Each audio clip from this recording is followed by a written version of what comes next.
Pagdating sa inobasyon, hindi papatalo ang galing at kahusayan ng mga Filipino. Sa katunayan, markado tayo pagdating sa pagde-develop para lalo pang mapabuti ang mga serbisyong nakagisnan na. Isa sa mga halimbawa nito ay ang pagsulong natin sa larangan ng pagkain. Hindi lang sa kalidad, kasama na rin ang pagpapalawig ng shelf life ng produktong Pilipino upang ihain at matikman ang angking sarap nito. Hindi lang dito sa Pilipinas, kung hindi para na rin sa ibang bansa.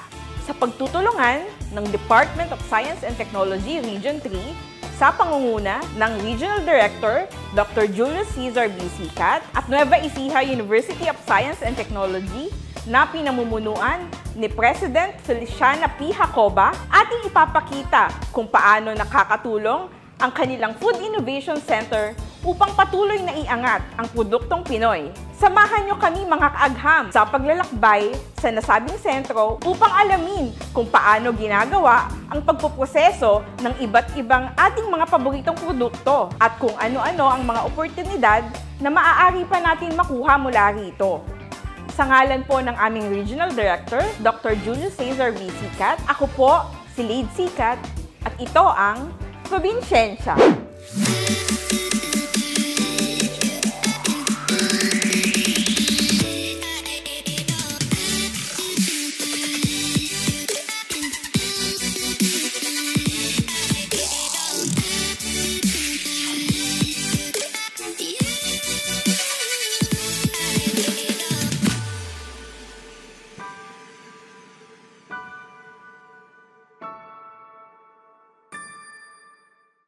Nandito po tayo mga kaagham sa Ecija Blends Pasalubong Center ng NEUST dito sa Gabaldon, Nueva Ecija at kasama po natin si Ma'am Nerissa May Lopez. So Ma'am Nerissa, ano po ba itong Ecija Blends Pasalubong Center na ito?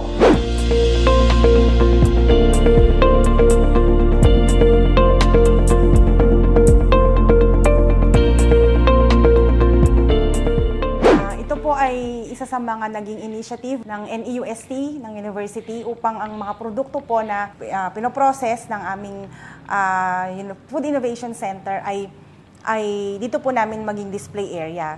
At isa po sa mga naging unang dahilan kung bakit po kami nagkaroon nito ay dahil po sa binigay na assistance ni DOST na commercial baking equipment.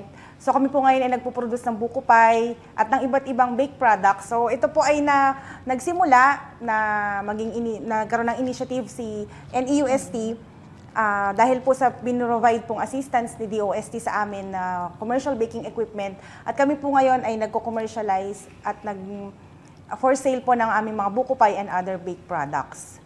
At ito rin po ay naging dahilan upang magtayo rin po kami ng coffee shop kasi ang aming pong main product po dito sa Gabaldon Campus ay ang aming Kape Ecija. Bukod po sa coffee products, ano pa po ang mga produkto na makikita nila dito sa ating pasalubong center? Ayun po. So, ang isa sa mga produkto pa po na sinushowcase po namin dito sa pasalubong center ay yung mga produkto po na pinrocess po ni Food Innovation Center. So, meron po tayo ditong mga powdered spices, dried fruits and vegetables in season, yung pong ating mga soap, ayun po, we have tomato glow and onion glow, meron po tayong mga virgin coconut oil, and most especially po yung pong ating mga naa-assist na mga asosasyon ay kanila po mga produkto po ay nagiging display area rin po ito upang mas ma-promote pa po ang kanilang mga produkto. So napakaganda po pala talaga, no? Dahil hindi lang po sa mga produktong nadi-develop natin dito sa FIC, kung hindi pati na rin po yung tulong ng FIC sa ating lokal na komunidad.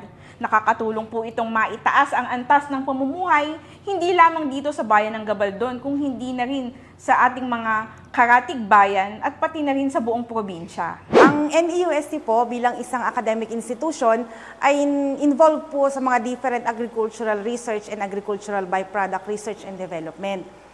Mas naiangat po ang antas na aming mga pagsaliksik mula po na magbigay ng funding assistance ang DOST ng mga food innovation equipment. Ang proyekto pong ito ay naglalayon na mag-develop ng processed food mula sa agricultural produce para po mas ma-enhance ang value nito, lalo na po kapag oversupply ang ani ng mga magsasaka. Ang proyekto din pong ito ay naglalayon na makapag-establish ng model community-based enterprise sa pamamagitan po ng pagpopromote ng mga processed food products from locally grown agricultural produce. Ang NEUST po bilang isang academic institution ay involved po sa mga iba't ibang agricultural research and agricultural byproducts research and development. Mas naiangat po ang antas ng aming mga pagsasaliksik mula po ng magbigay ng funding assistance ang DOST ng mga food innovation equipment. Ang proyekto pong ito ay naglalayon na mag-develop ng processed food mula po sa mga agricultural produce para po mas ma-enhance pa po ang value, lalo na po kapag oversupply ang ani ng ating mga magsasaka. Ang proyekto din pong ito ay naglalayon na makapag-establish ng model community-based enterprise sa pamamagitan po ng pagpopromote ng mga processed food products from locally grown agricultural produce ng ating mga magsasaka. Ang Food Innovation Center po ng NEUST ay nagbibigay ng mga sumusunod na serbisyo. Una po ay we provided technical assistance, consultancy, and training for product quality and process improvement ng mga produkto ng iba't ibang farmer associations, mga kababaihan at iba't ibang food-related businesses. At pangalawa po, we are also providing shared service facility para po dun sa mga asosasyon na nais po nilang i-develop yung kanilang mga produkto at magamit po nila yung mga existing equipment po na pinrovide ni DOST. Sa mga individual po o mga grupo po at mga asosasyon na nais po mag-avail ng aming mga services, maaari po silang mag-inquire directly dito po sa NEUST Gabaldon Campus. Pangalawa po, pwede po silang mag-inquire din sa aming University Extension Services Department or sumulat po sa aming pong University President para po sa mga serbisyo na pwede po namin ibigay or i-avail po ng mga beneficiaries. Ayun. So ma'am, ito po ang ating vegetable and fruit slicer. So dito po natin ini-slice at chino-chop yung mga vegetable according po dun sa desired po natin na slice or chop ng mga food products po, agricultural food products po na ating ipoproseso. Ito naman po ma'am ang ating dehydrator or cabinet dryer na kung saan dito po natin slowly dinidehydrate yung mga fruits, vegetables. Pwede rin po siya sa meat gamitin. At ito naman po yung ating freeze drying machine. Ito po. So dito po yung dito po natin ginagawa yung pinakbet on the go. Nalalagyan lang po natin ng tubig, ma-hydrate na po siya and then ready to cook na po.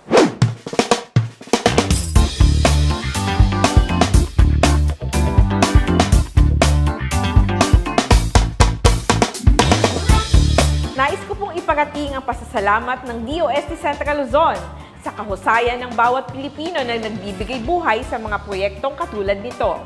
Sa ngalan po ng aming Regional Director, Dr. Julius Cesar B. Sicat, ako po, si Lade Sicat, at kasama ninyo ang DOST na tuklasin ang iba't ibang kwento at tagumpay ng pag-unlad sa larangan ng siyensya at teknolohiya. Ito po ang Probinsyensya.